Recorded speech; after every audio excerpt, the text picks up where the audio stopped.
Olha, se você tem um cara que não acredita em Deus, então o melhor que ele pode fazer é, seja lá o que fizer ele se sentir melhor, é isso que ele precisa fazer.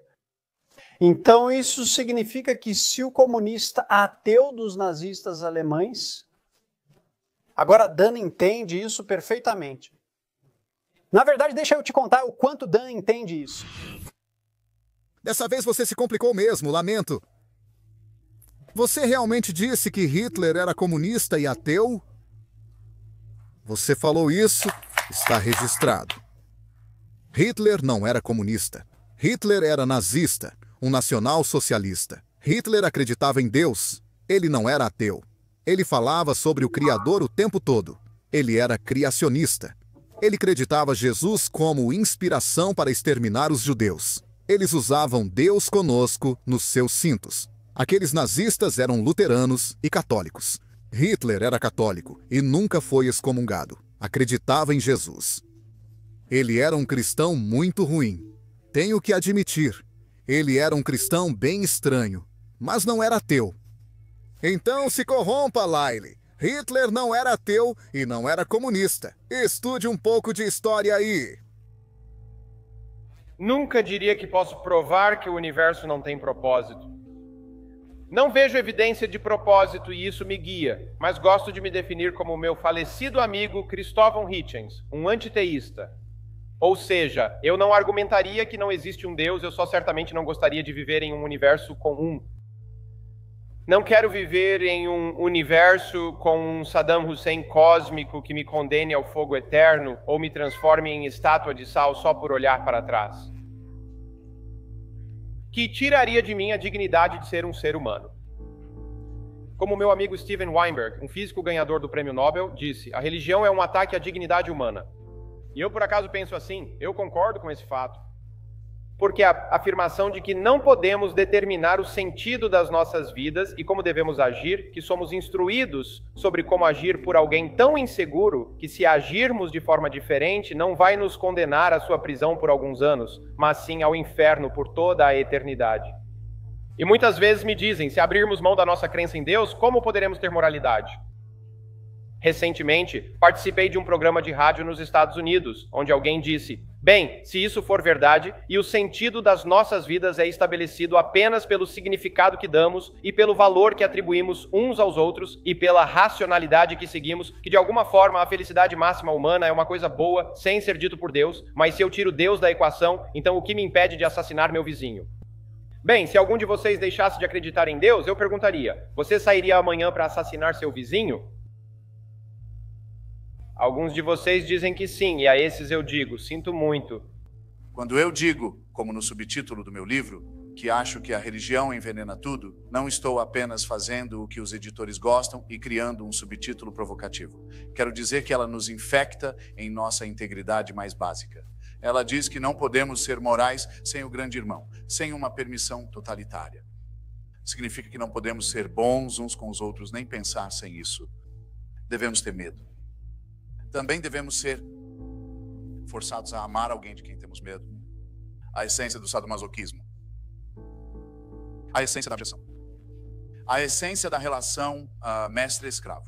Sabe que a morte se aproxima e mal pode esperar para trazê-la. Eu digo que isso é maldade.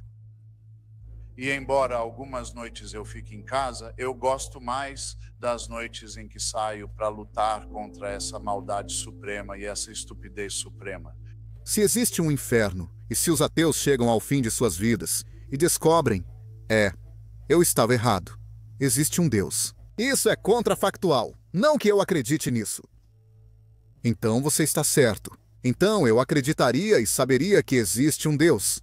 Mas isso não significa que eu respeitaria ou admiraria um Deus que criaria algo como o inferno para mandar alguém como eu para lá. E minha amada mãe, Patsy Barker, que morreu como ateia, com um sorriso no rosto, feliz por ter vivido uma boa vida, criando 3 bons filhos, essa divindade está torturando ela no inferno. Ela e Mark Twain, George Gershwin, Elizabeth Cady Stanton, Aaron Copland, Johannes Brahms, Prokofiev, Margaret Sanger, Bertrand Russell, Carl Sagan, pessoas maravilhosas que viveram essas vidas.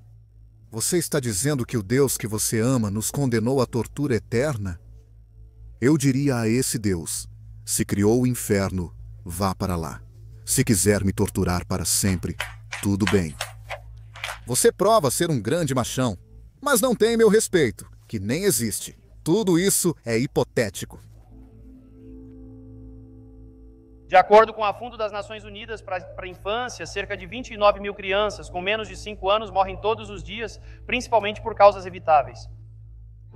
São 21 crianças mortas por minuto, 10,6 milhões por ano. Isso equivale a um holocausto a cada ano.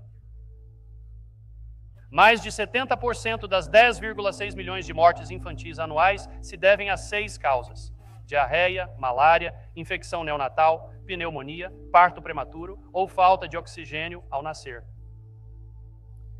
A resposta da ciência é: bem, dê essas coisas a eles. A resposta da religião é: isso faz parte do plano de Deus. Sério? Que tipo de plano é esse?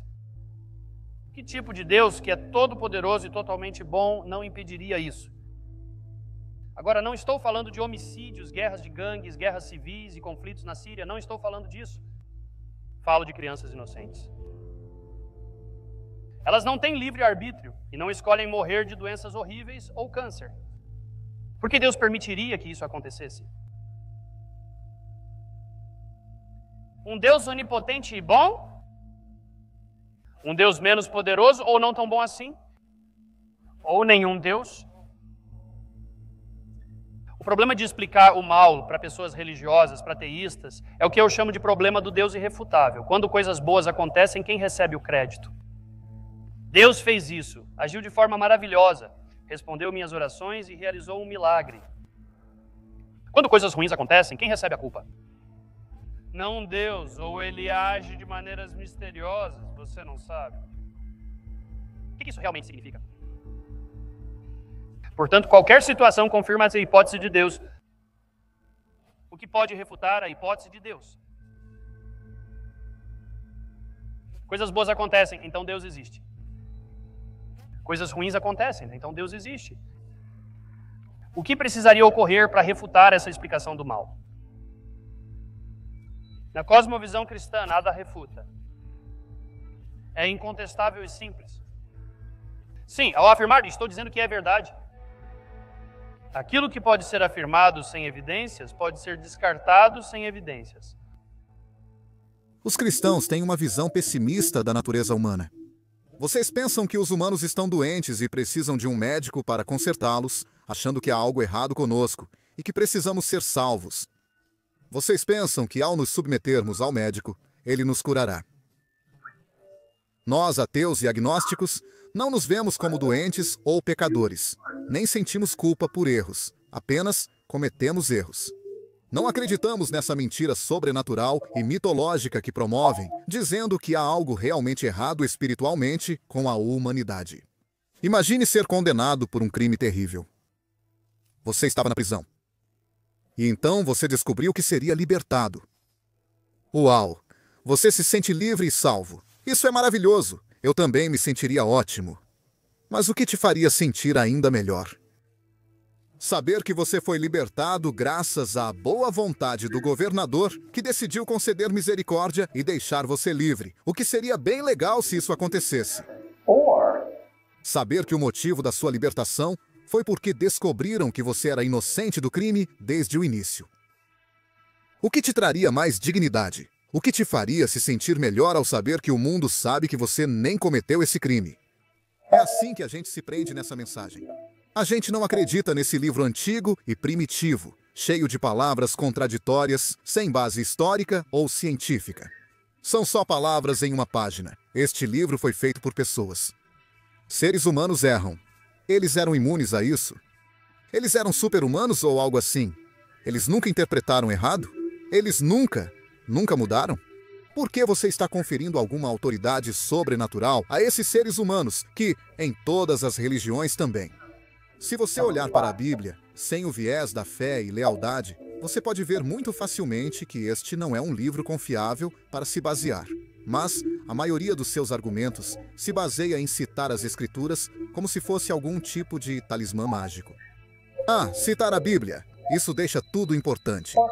Se você não acredita nesse mito ou não se considera doente, não faz diferença. Se você não se vê precisando de um salvador ou já superou essa mentalidade infantil, não se menospreze, não desvalorize sua racionalidade ou impulsos que todos temos, mas veja-se como uma criatura natural, no ambiente natural, buscando compreender os seres humanos com razão e compaixão. Então, você pode ser uma pessoa melhor. Não estou dizendo que você é uma pessoa ruim, mas livre-se desse peso. Tire esse fardo das costas. A maioria dos cristãos tem medo de que as pessoas comecem a pensar por si mesmas. A Bíblia diz muito claramente, Paulo diz, tragam cativo todo pensamento à obediência de Cristo. Cativeiro não é liberdade. Em Provérbios diz para não confiar só no próprio entendimento. A maioria dos cristãos tem medo de que as pessoas pensem por si mesmas. A maioria dos ateus tem medo de que eles não vão. Quero dizer, é um estereótipo sugerir que pessoas de fé não são boas pessoas. Claro, isso é ridículo. Dizer que pessoas sem fé não são boas é um estereótipo, e infelizmente isso pode ser sentença de morte em alguns lugares devido à religião.